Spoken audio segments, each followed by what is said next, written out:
is God actually present? Events like the Holocaust, 9/11. Where was God in that? Jupiter and Zeus, Marduk and Baal are all the same character, just with slightly altered names. When you understand it out of context, it's wild. But then you put it in context, and that makes so much sense. There's not a person alive on the planet who does not have moments where they look back and say, where was God in this? What are some of the gods, in your opinion, that still exist today that maybe we don't acknowledge? Hi, it's Cass. I wanted to first start off by saying thank you for listening. I created this because I could not find it anywhere else on the internet, and it takes a very small team and a large upfront investment to make it all possible. I really hope that you find it valuable. I would never expect anything from my listeners, and I'm always going to do my best to first outsource support from brands. However, if you do find value in this episode, I invite you to contribute an amount equal to the value that you have received, either through a one-time or a monthly donation linked in the show notes below. I understand that not everyone, though, can donate monetarily. So I ask that if you love Biblically Speaking and you cannot donate, please show your support by subscribing to this channel wherever you're listening so that it tells the hosting platform to show Biblically Speaking to more curious and confused Christians. In exchange for the support, I personally promise to you to always create the highest quality production possible. Thank you so much for listening. Now let's get to the show. Hello. Welcome to Biblically Speaking. I'm your host, Cassie Blino. This conversation is going to be all over the place, but I guarantee you that these are some of the questions that you've probably asked yourself as a curious and confused Christian, such as looking at world history and wondering, are these events random or is God actually present? And I mean like the real events, like the Holocaust, 9/11. Where was God in that? Was that part of the plan? Was that the enemy at work? And it feels like, we're kind of in Exodus, but what if those events are carrying a deeper spiritual confrontation and we're just completely missing this? So today we're going to go into a few big questions, like multiple gods and the source of paganism, and where did that really come from? Like, what if the stories of Zeus and Jupiter, they're not myths, but they're echoes of something that actually existed and still exists? Something that began, and this is something we've talked about on the show, the Tower of Babel. So we're going to go back into this with a new perspective because I've got a fresh new guest today. Today, my guest is Dr. George Grant. You are many things. You are the pastor Parish of Presbyterian Church, PCA. You're the founder of Franklin Classical School, of the Chalmers Fund, and the King's Meadow Study Center. You're the author of multiple 6 books, just a few. And your teaching career has taken you from the D. James Kennedy at Coral Ridge Presbyterian Church to lecturing now at Knox Theological Seminary. And you were featured in Is Genesis History, which this is a dream for me to be interviewing you, because when I saw that documentary, that was at the very beginning of this podcast of like, yes, people that are talking about faith in a very modern way that makes it relevant, not so far distant like this ancient Bible, but today, and talking about it with archaeological facts and fossils. We've had multiple amazing guests on the show. So it's such an honor to have you on the show, Dr. Grant. Thank you so much for being here. How are you today? I'm wonderful, and it is a delight. I love your show, and I'm grateful for the work that you have done, the wide variety of things that you have covered. And this is a delight. Thank you. Yeah, the Bible's not bland. It really reaches every aspect of reality. You're right. I know. I'm so blessed that God let me do this and, gave the idea and like, let me do this, because it to me, it's like job security. It's like, this will never run out of topics. And we've already discussed Tower of Babel and the source of multi-gods. We talked about with Dr. James Sedlicek and Dr. Joseph Miller. And to have you here, it's going to be slightly different, because I think recognizing God's hand within these events and recognizing other gods within that. I think we were talking about this before the show of like, God still exists today, and we're just so modernized that the Bible and gods and paganism seems like something of the past. It seems like, almost like lore or, like medieval like stories, but it's like very much so present today. So I'm really excited for you to kind of bring that to the forefront and really explain it in a way that's easy to understand, because in my head, I know it's there, but I can't really put my finger on it. And maybe some people aren't even aware that it's there. Hopefully this conversation brings us closer. But one of the things that I want to start with in this conversation is, how did you even get here? Like, how did you come to know about paganism, cults, multiple gods? Like, where did your your interests in life, how'd they lead you here? Well, I've been a Christian for more than 60 years. And so I've had a lot of cultural experiences along the way in my Christian life that have shaped my interests and my passions. I love history.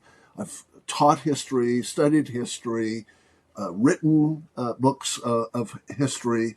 And so a historical perspective and the application to present day cultural events has always sort of been at the forefront. But early on in my Christian life, I was involved with ministries to cults, and particularly Eastern cults.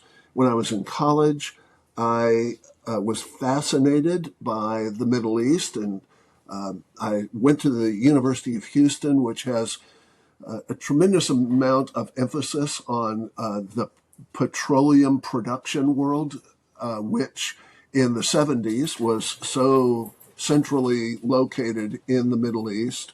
And so I became fascinated with Islam and Zoroastrianism and all of those kinds of things.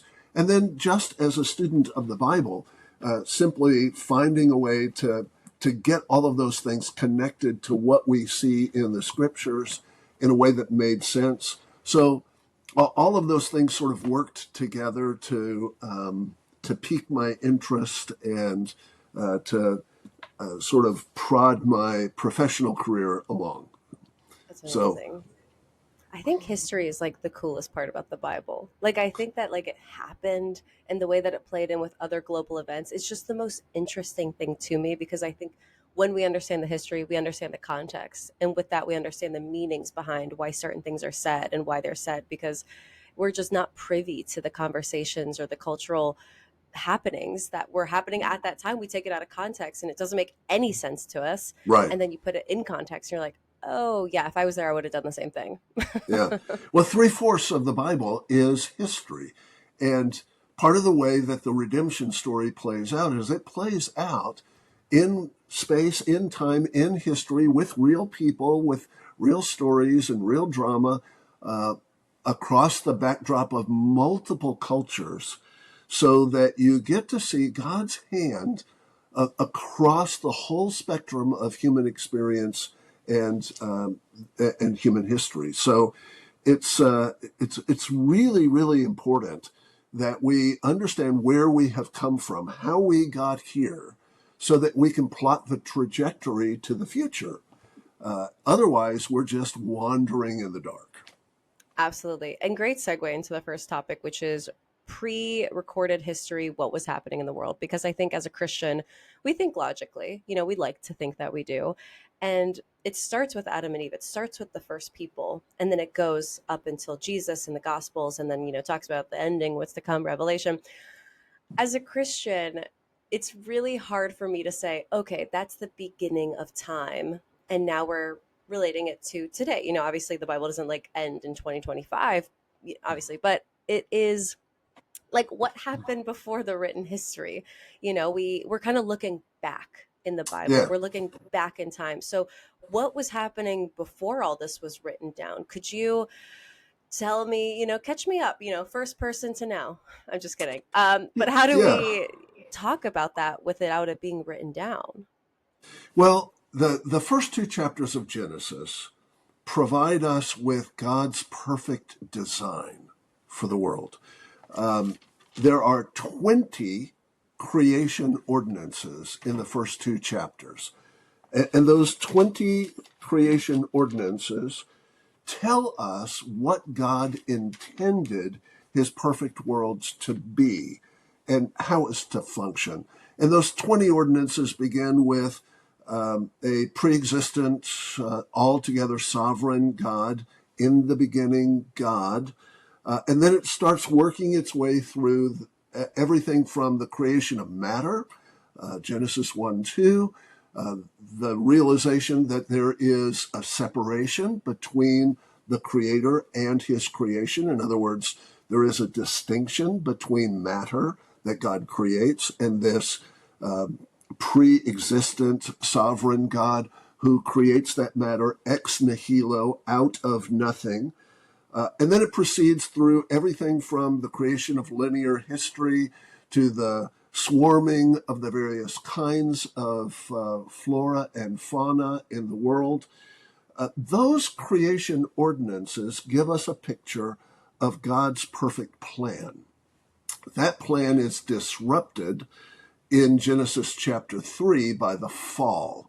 Adam and Eve stumble and fall into sin, and that creates havoc in all of creation. At that point, the Bible's story is the unfolding of God's purposeful redemption. So, in a sense, the Bible is not a history book, although it contains a lot of history. What it is, it's a narrative of God's providential works, glimpses of God's providential works across time, revealing his redemptive plan. And his redemptive plan, according to the New Testament and much of the prophetic Old Testament, is to restore every broken thing. This is why in Romans chapter 8, we're told that even creation groans for the day of redemption. And by the time we get to the last chapter in the book of Revelation, we see that this perfect restoration has occurred. In other words, what God is doing in history is he is using his people and his purposeful providence to restore that original design that was disrupted by the fall.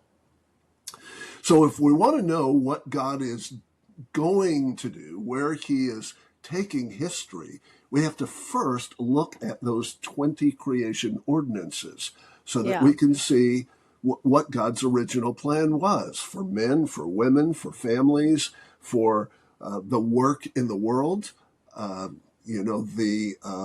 call to guard and tend the garden. So all of that is set forth in the first two chapters. We have disruption in the third chapter, and then in the fourth chapter of Genesis, all the way through Genesis chapter 11, we have that sort of before much is recorded in history stuff going on. We have Cain and Abel and Lamech, all the way up to Methuselah and leading to the flood of Noah. One thing that's really interesting is that all of those 11 first chapters in Genesis are organized around the Hebrew word toldoth, which means generations. And so it's a very orderly sort of structure for us to understand first the generations of creation and then the generations of man leading all the way up to Abraham. And what's really interesting is that we actually have specific numbers given for the lifespan of generations. And if you add up those numbers, you quickly realize that some of the last characters in those generations actually died in the flood. Methuselah died in the flood. Wait, what about the numbers indicates that? So you just add up their ages, and you figure out, subtract Noah's 500 years old when he starts to have his family and gives birth to, his wife gives birth to Shem, Ham, and Japheth. So if you then look at how old Methuselah was when he gave birth, when Noah was born, you start to realize, oh my goodness, you do the math and you realize, okay, this is a very orderly, well-prepared, well-preserved chronology. Genesis is not a history book, but it is filled with history, and it's accurate history. It all adds up. So you know so much more than me. Yeah. So You're like, it makes so much sense. I'm like, oh my gosh. I know. And what we know about hydrology and the structure of the geological formations of the earth, we can look and we can see that there is substantial scientific support for the fact that there was a global flood.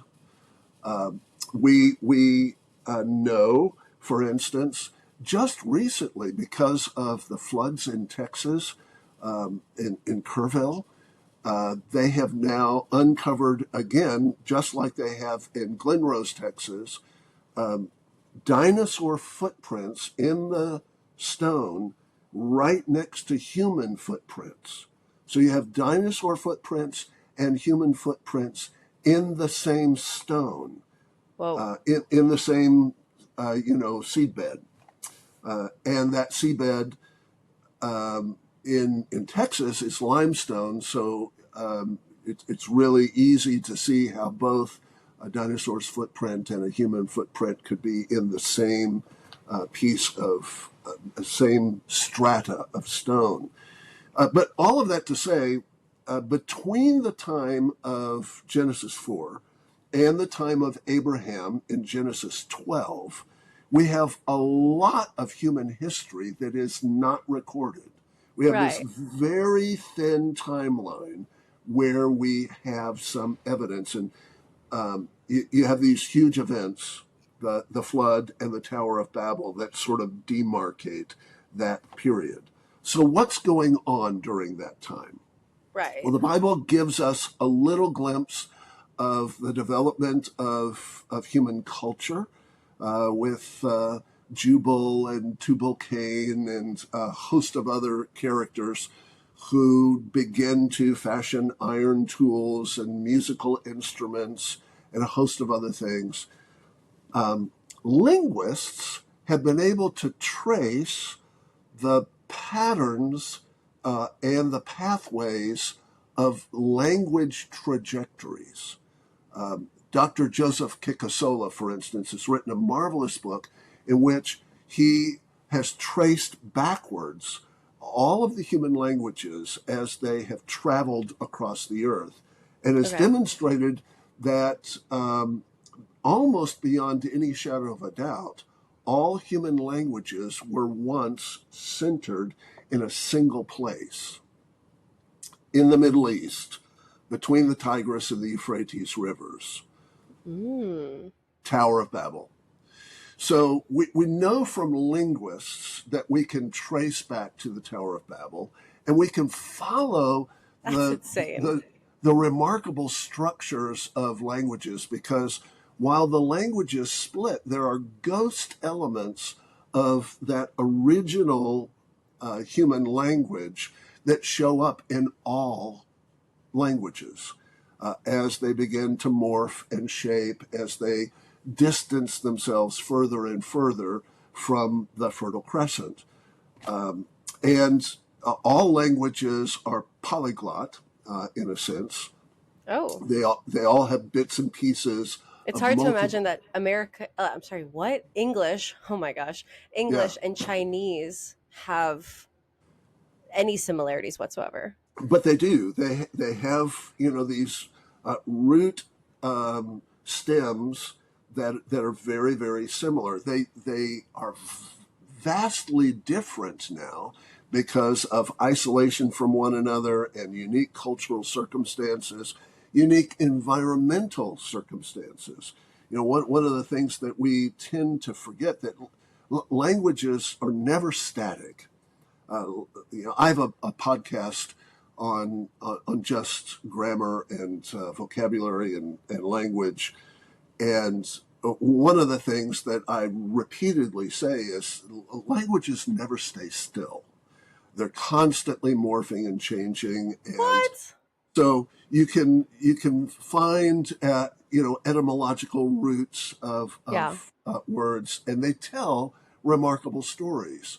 So Dr. Kikasola was able to demonstrate that there is this pathway, this journey that all of these languages have followed. Unfortunately, anthropologists have not been able to do the same thing with the migration of tribes and peoples. as accurately. Oh, And you'd think that that would go hand in hand. you would. The problem is that there are all of these disruptive events that occur. Everything from earthquakes and volcanic eruptions to shifts in the plate tectonics of continents and all of the rest. But what we're able to do is we are able, through the combination of anthropology and linguistics, sort of trace some of the stories that have emerged in human societies. And this is where we get to the gods and to the myths. In a sense, if the Bible, if we posit that the Bible is true, and that there was an actual Tower of Babel event, and that from that event the peoples were scattered across the earth. At one time, they had a common set of stories. They had common knowledge of events that had occurred prior. So this is one of the reasons why the story of Noah and his flood shows up over and over and over again in the mythologies of the peoples that scatter. Not just things like the Gilgamesh epic, which you would sort of expect because it's in the Yeah, same yeah, that's region. like, yeah, top of mind. But what else? What else has a But flood? Marduk, you start to see parts of the story of Noah show up with Ra in Egypt. Parts of the story wind up in old Icelandic I feel like narratives. I feel like the So, like first thing that people think about with that is like, well, then how do we not know that Ra was the correct one and Christians like copied theirs? sure. And that's a great question. Which came first? And what we can do is we can trace through both the linguistic pathways and the anthropological pathways. We can trace all of them back to the Fertile Crescent. So Whoa. so we know that the Fertile Crescent was the seed bed for all of those stories, all of those languages, all of Whoa. those root words. I want to take a minute and say thank you to the recording service that has made this podcast possible, Riverside. When I started my podcast, I had literally no idea what I was doing, and I just wanted a single way to record, edit, and share content without wasting time on different platforms. Then, a friend suggested Riverside to me, and I'll tell you what, it was literally an answer to prayer. With just one login, I can record my interviews with scholars, clip interview moments into Reels for Instagram and TikTok, and post directly onto my RSS feed and Spotify, all without the extra downloads, platforms, all of it. So for the curious and confused people like me, the best part is that the crew at Riverside actually listens to their users when they need help. I wanted an editing preset to save time on creating reel templates, and they listened. They literally implemented a new feature. And since using Riverside, my social clips have reached over 1 million people each month. And I haven't even unlocked all the features yet. Live streaming is going to be next. So if you're considering starting a podcast or you just need to edit at a pro level for content or interviews, I cannot recommend Riverside enough. If this is helpful for you, I ask that you click the affiliate link I provided in the show notes description. It costs nothing extra to you, and it gives a small kickback to me, which helps the channel stay alive. Thank you so much. Now back to the show. So that much we know. Again, the Bible is not a history book, and so it's not giving us a timeline, and it's not giving us a perfect chronology and sequence. It's telling us the story of God's redemptive and providential purposes. And so Right. there are gaps and skips, and obviously there's a whole panoply of other individuals and civilizations that the Bible does not touch on. Its purpose is to give us a glimpse of how those 20 creation ordinances are going to eventually be fully restored in the new heavens and the new earth through God's redemptive plan.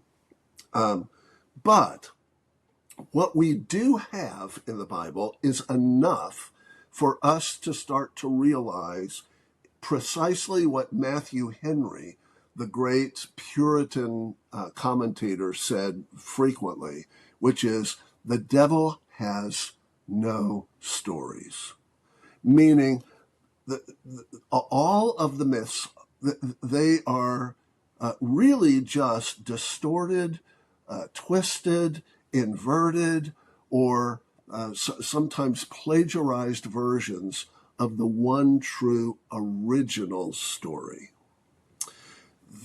If we presuppose that the Bible is the very Word of God and that it is inerrant, that it is perfectly preserved across time by the power of the Holy Spirit, then all of this starts to make a lot of sense. And we're able to see in all of the mythological structures remnants of original stories. Wow. Okay.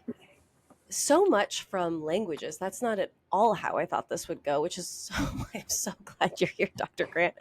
But when it comes to, so stories that I've heard in the past, or I don't want to say stories, but explanations that I've heard in the past from other scholars have always said like Tower of Babel was really just the, I want to say like dissemination of demons. When he sent out, he cast out everybody from the Tower of Babel. They were cast out. They changed the languages. He separated people.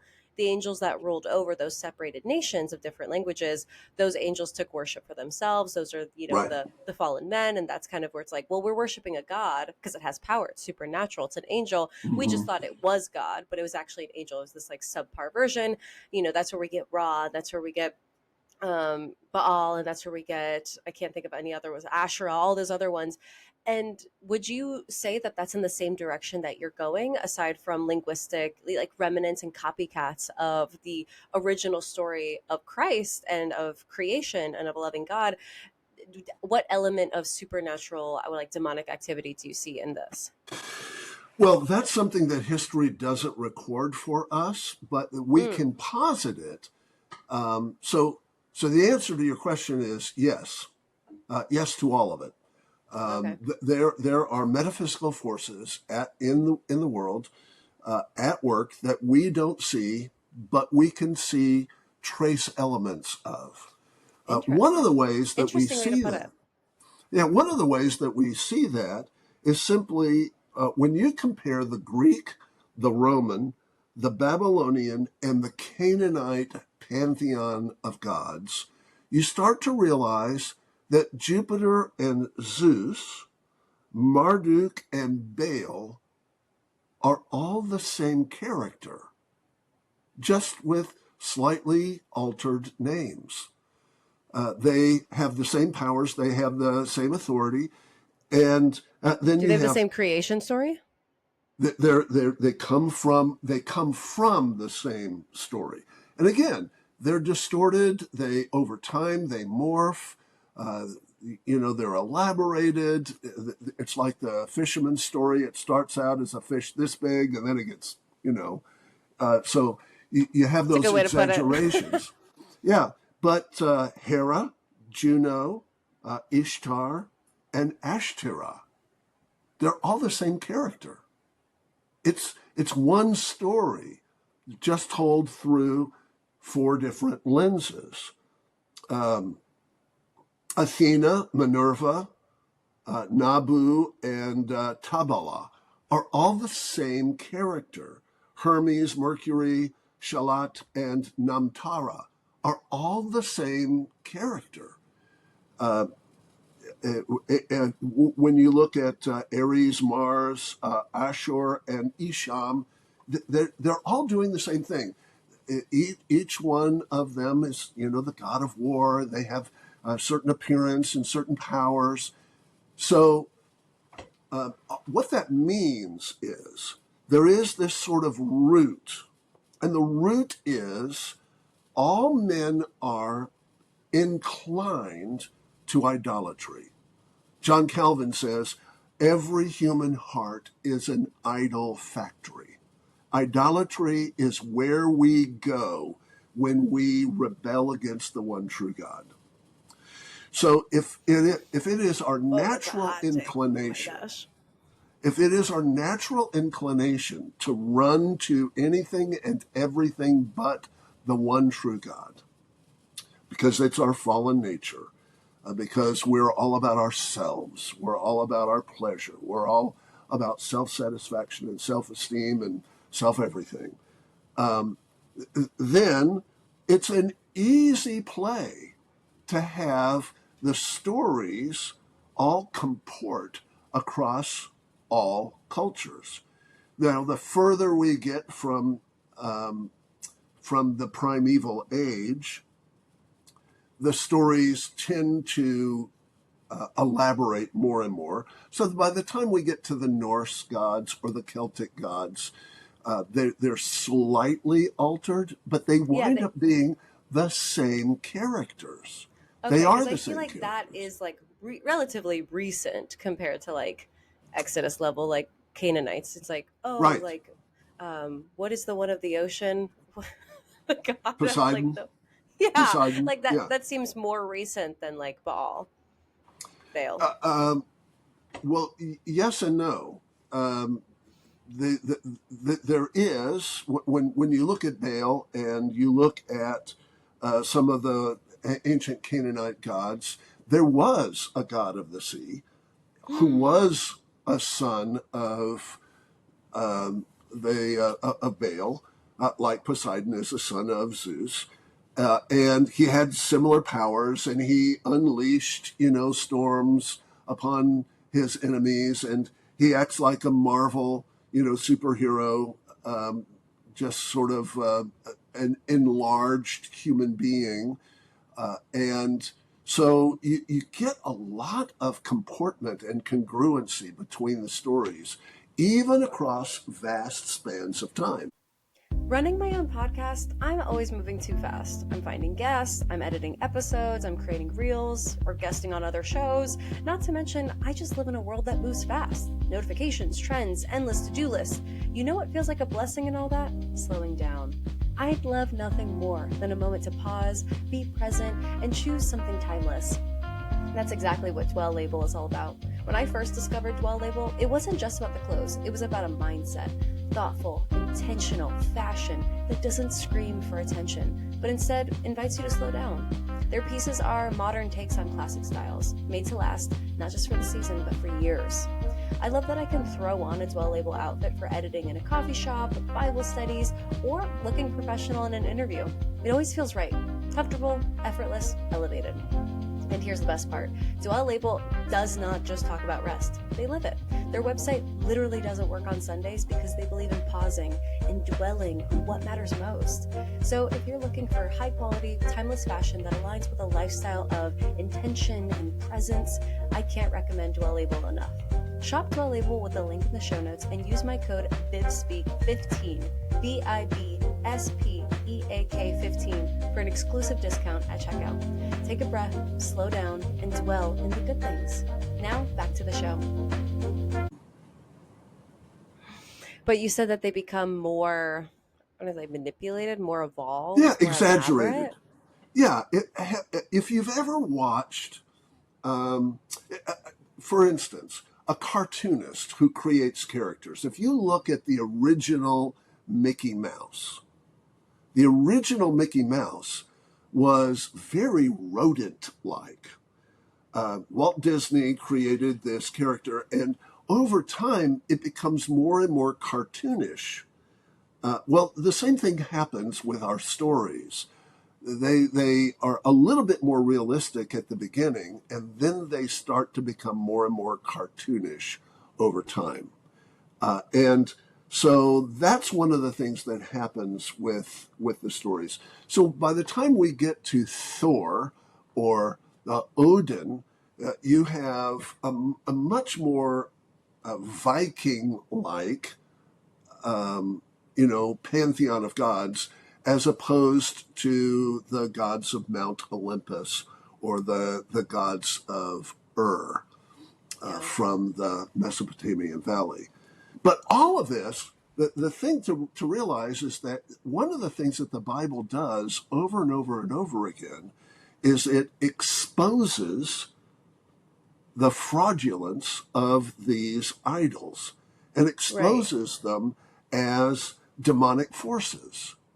And so when, for instance, we get to the story of the Israelites in captivity in Egypt, one of the things that is declared in the book of Exodus is God is going to bring judgment. Now, when we think about, say, the 10 plagues of Egypt, we tend to think that God is judging Pharaoh and God is judging the people of Egypt. But that's not what the Bible says. The Bible says, I will surely pass through the whole land of Egypt, says the Lord, and on every one of the gods of the Egyptians I will execute righteous judgment, for I am the Lord God Almighty over the whole of the earth. So the purpose of the plagues was not to punish Pharaoh or to punish the Egyptians. It was to expose the gods of the Egyptians as fraudulent, as idols. And that's what each of the plagues actually did. So, for instance, if you go through the pantheon of the Egyptian gods, you start to realize that each one of the plagues was tailor-made to expose one of the gods. Yep. Yep. So the goddess of the Nile wore a red cloak in all of the portrayals of the goddess, and this goddess Hapi was responsible for the fertility of the Nile. Well, to turn the Nile red through the striking of the staff of Moses was to expose the fraudulence and the impotence of this supposedly all-powerful goddess. Mm-hmm. And it goes all the way, down through. One of the gods is portrayed always as a human being with a frog's head. So the plague of frogs. Another was portrayed as a human being with a gnat's head. Another had a locust head. I mean, every single one of the plagues was aimed at one of the gods. In addition to that, the 10 Commandments, which were given later on Mount Sinai, all addressed the sins of those Egyptian gods. While the people were down in the valley at the foot of Mount Sinai and Moses was up top and they started longing after Egypt, God gave 10 commandments that were specifically aimed at the sin proclivities of each of the Egyptian gods. Again, exposing not only God's perfect moral order, but also the fraudulence of these idols. When you understand it in context, out of context, it's wild. Reading the Old Testament, it's like, what is going on? This is the most ludicrous faith. Why would I give my life to it in 2025?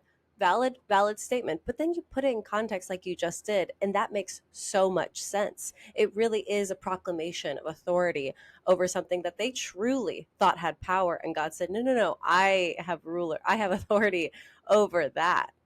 Right.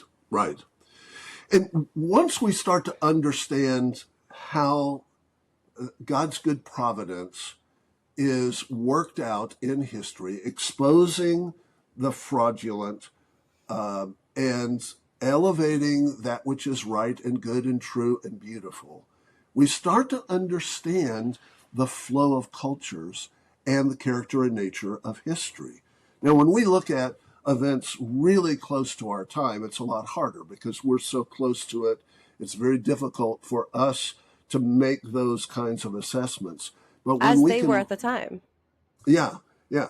But when we look back at history, we can start to see the unfolding of God's providence and his purposefulness, even in the midst of man's rebellion, his treachery, his debauchery, his destructiveness to other human beings. Even there, we can start to see the unfolding of God's purposes.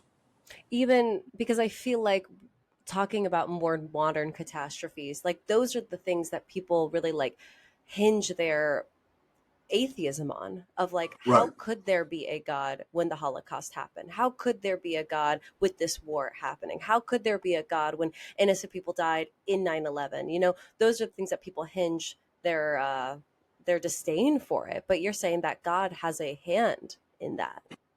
Well, yeah. I mean, part of it is just a misconception of who God is. Is God supposed to be our nanny who keeps us on a mall leash everywhere we go so that we don't wander into the wrong spot? Is God Oh my gosh. is God Santa Claus? He's only good to be jolly and nice and hand out gifts at various times, or I is love it. or is God a sovereign, just, and merciful God who is um, who is bringing redemption into the midst of a people, none of whom deserve his mercy or his kindness? Yes. Uh, Yes. and so when we look at the catastrophes of history, and there are horrific catastrophes, there's not a person alive on the planet who does not have moments where they look back and say, oh, where was God in this? And the answer is God is there bringing good out of bad. The bad is stuff we've done. God didn't make Hitler. God didn't make Stalin. God didn't make Mao. God didn't make Idi Amin. God didn't make COVID.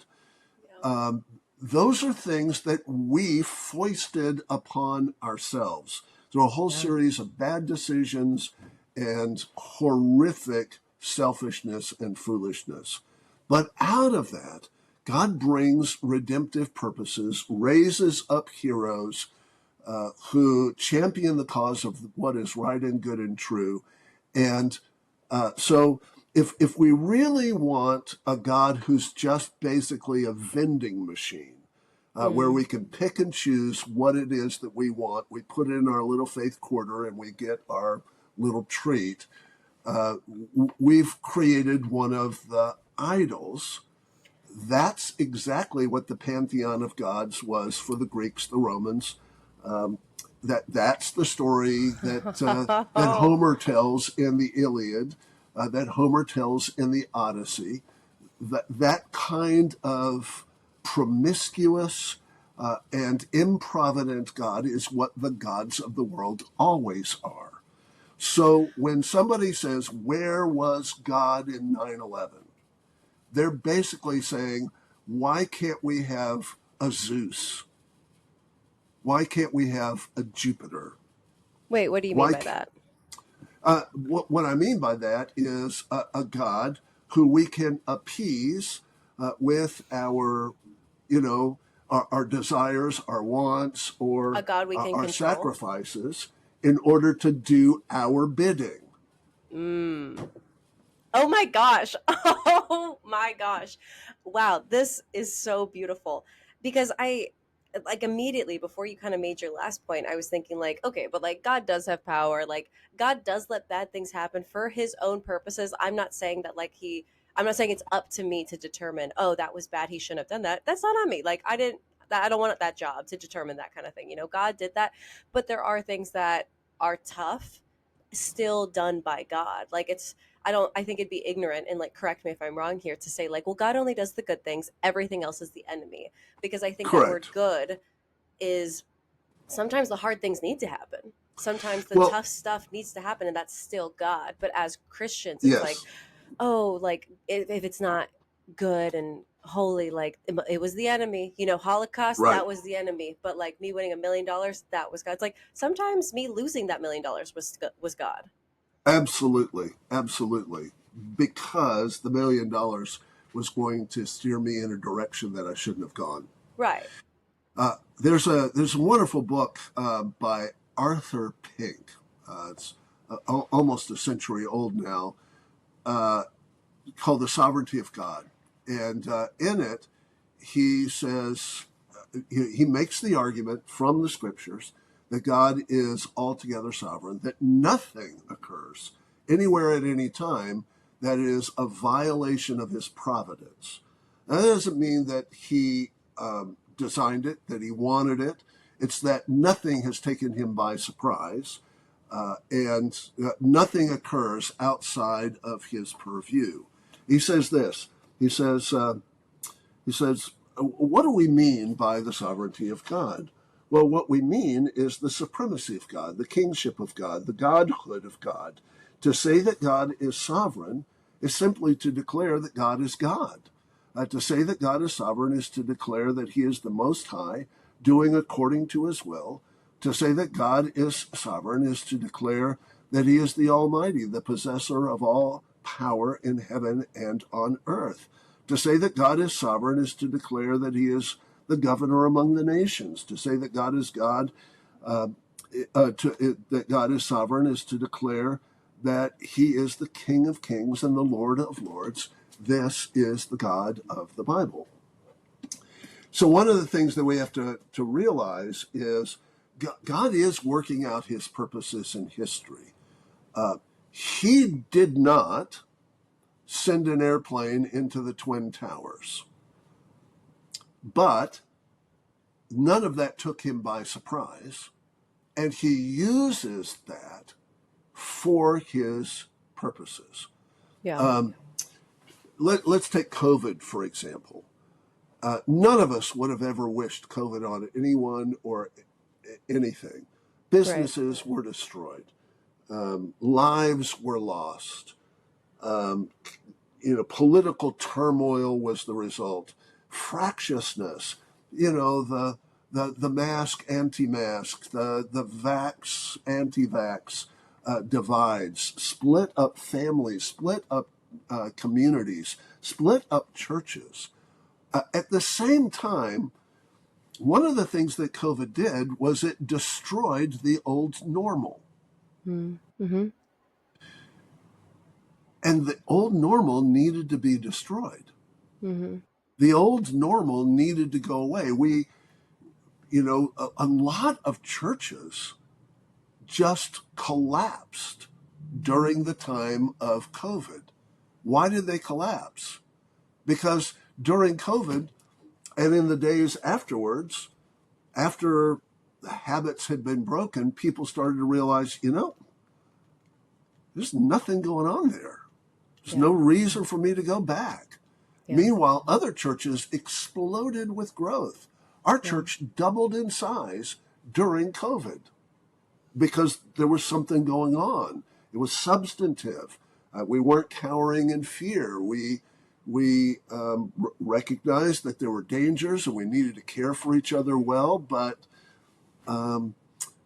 so what happened was God didn't foist COVID upon us as an affliction or as punishment, but in the midst of this awful circumstance, God brought forth good results. Yeah. So how do you recommend people to look at events like 9/11, like the Holocaust, like COVID, and see God in it versus make it like put a stake in the sand for why they wouldn't believe in God? Like, what is the proper Christian lens that we as Christians should be, upholding and encouraging in others when it comes to like, no, no, no, no, the good stuff was God and the bad stuff was Satan. Like, how do we do that without sounding like idiots? Well, first, one of the things about 9/11 is that 9/11 portrayed for us the worst that man could ever do and the best that man could ever be. What? The thought of firemen rushing into the Twin Towers, rushing up the stairs, saving as many people as possible, their own lives in danger, is one of the most heroic and selfless examples in all of human history that I can think of. If you've ever had the opportunity to visit the 9/11 Memorial in New York City, and see some of the film footage and see some of the wreckage. I've written a book about the struggles of the Middle East, and the opening chapter is I interviewed a number of people who were there in New York City, many of whom who were in the Twin Towers when the planes struck the buildings. And the stories of people rushing up the stairs, grabbing people who were in wheelchairs and couldn't make it down the stairs and carrying them down, 70 flights of stairs to safety. The stories of heroism are remarkable. I can remember so clearly this sense of astonishment. George W. Bush, who could not read a teleprompter without stumbling all over himself, stood in the rubble of 9/11 and became one of the most eloquent, passionate, and clear communicators I've ever seen. It was like the man was transformed before our eyes. There's something about adversity that brings out the best in human beings. So when we look at the totality of events, I mean, the recent floods in Texas, the number of heroes, the people who went, for days and days, attempting to save lives, to find loved ones. It's remarkable. I was in California speaking when the wildfires broke out in LA, and I wound up being stuck in Burbank for almost 3 days because flights couldn't get out. And I was astonished that there were a number of firefighters who were staying in the same hotel in Burbank that I was because they couldn't get home. And I talked to this one guy in the cafe. He had been on the front lines of the fire for 36 hours straight. For most of that time, no additional food, no water. They were just out there doing whatever they could to save whoever they could and whatever they could. And I just thought, this is a horrific tragedy, but I am watching the most beautiful good come out of human beings that I can imagine. Yeah. So when we look at tragedy, we have to look at the whole picture and not have a narrow, siloed focus on the calamity of it all. That's a great answer. Thank you for explaining that. With regards to multiple gods, this is something we touched on at the beginning, but I think even amidst these tragedies that are modern, you said it yourself that like these gods just take different shape. Like what happened at the very beginning still existed, and then they kind of just like become more distorted and more elaborate. What are some of the gods in your opinion that still exist today that maybe we don't acknowledge? Because to me, it's just part of culture. What, fame? That's just a goal, and money, that's what we need. And those are just kind of the top of mind ones. But what are the ones that are more subtle, that they slip under the radar? And we're actually a very paganistic society, and we might even be pagans ourselves if we're not too careful. What are the ones that we need to be aware of? Well, obviously, in modern America, we worship fame, money, influence, human sexuality, all of these things. And there are embodied versions of the ancient gods that show up in modern pop culture, in our music, in our films. These become the things that we set our affections on. our ultimate concern. The theologian Paul Tillich used to say that we know what we worship by what our ultimate concerns are. Every society has blasphemy laws. You can tell what the gods of a society are by what you are not allowed to say. So we have a panoply of gods that are guarded by these blasphemy laws, and you can. Dave Ramsey, the financial advisor, will often say things like, the most profound theological statement that any human being can make can be found in their checkbook. What do you spend all of your treasure on? What is it that you have set before you as your ultimate concern? There's your God. Well, oh my gosh. I'm like thinking about what mine is. Yeah, I mean, all of us. That's a real gut check, isn't it? Because what do we spend our time on? What do we spend when we're daydreaming? When we're, wishing and dreaming? What is it that we have set our affections on? It's hard to kind of characterize it in the same place though that I would characterize Zeus, because I'm not like, I would say the answer to that would be myself. I think I spend money on myself. I think I spend money on my achievements and how I want to be perceived, and I care so much about that. But I wouldn't say that I like sacrifice myself the way that I saw people sacrificing to gods in the past. Well, one of the things about the mythological systems that existed for the Greeks, the Romans, the Babylonians, the Canaanites, they were as secular as we are in terms of their everyday lives. They weren't thinking about Zeus or Jupiter day after day. It was in a time of crisis when the crops were failing, or when the the weather turned terrible, or when their ship was being wrecked on the shoals of the coastline of Greece. Those were the moments that they suddenly cried out. And we see that, for instance, in just read the narrative of Homer in the Iliad. The gods are ever present, but they're pretty separate from the lives of Achilles and Atlas and Hector. They're just in the backdrop, and they intervene at critical moments. Well, it's the same thing with us. You're right.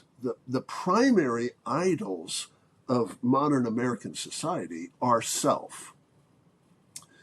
But we've elevated ourselves like Marvel superheroes or Greek gods on Olympus, and we weave the same sort of storyline around ourselves.